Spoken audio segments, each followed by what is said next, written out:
આપ જોઈ રહ્યા છો Lakhtar news update channel subscribe કરો, નોટિફિકેશન મેળવવા બેલ આઇકોન દબાવો।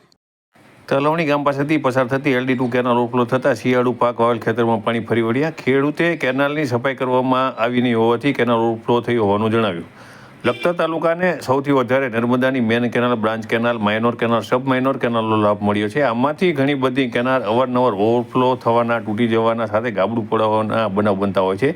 ત્યારે તલવણી ગામની કોઠાવાડી તરીકે ઓળખાતી સીમમાંથી પસાર થતી લીંબડી બ્રાન્ચ કેનાલમાંથી નીકળી અણિયારી તરફ જતી LD2 કેનાલ તલવણી ગામના ખેડૂત જીતેન્દ્રસિંહ રાણાના ખેતર પાસે ઓવરફ્લો થઈ હતી। જીતેન્દ્રસિંહ રાણાના ખેડૂત ઝાપડિયા આકાભાઈ કિયાભાઈ ખેતરે પહોંચતા ખેડૂએ વાવા રાખેલ ખેતરમાં પાકવા આવેલ જીરુના પાકમાં કેનાલમાંથી ઓવરફ્લો થયેલ પાણી ફરી વળતા ખેડૂએ વિડીયો ઉતારી અને રોષ વ્યક્ત કર્યો હતો। ત્યારે ખેડૂત જે જીતેન્દ્રસિંહ રાણા છે તેમને જાણ થતાં તેમના દ્વારા પણ રોષ વ્યક્ત કરવામાં આવ્યો હતો અને તેમના દ્વારા જણાવવામાં આવ્યું હતું કે અવારનવાર આ કેનાલો ઓવરફ્લો થાય છે। અધિકારીઓને વારંવાર રજૂઆત કરવા છતાં કોઈ પરિણામ મળતું નથી।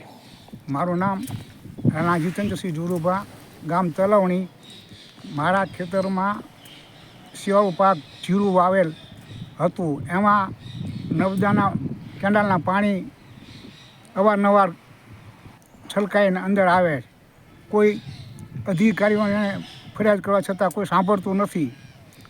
અમે વારંવાર વિનંતી કરી અને એના માણસો કોઈ જોવા આવતા નથી। આજે રાત્રે અમારા ખેતરમાં જે આધર કોઠાવાળું છે એમાં આ ખૂબ જ પાણી છલકાઈને ગળી ગયા છે અને ખૂબ જ નુકસાન થયું છે। તો આપ સાહેબને જણાવવાનું કે આ અંગે ઘટતું કરી અમને વળતર આપવા માગણી કરી છે અમે તો, અને તપાસ કરે આ બાબતમાં।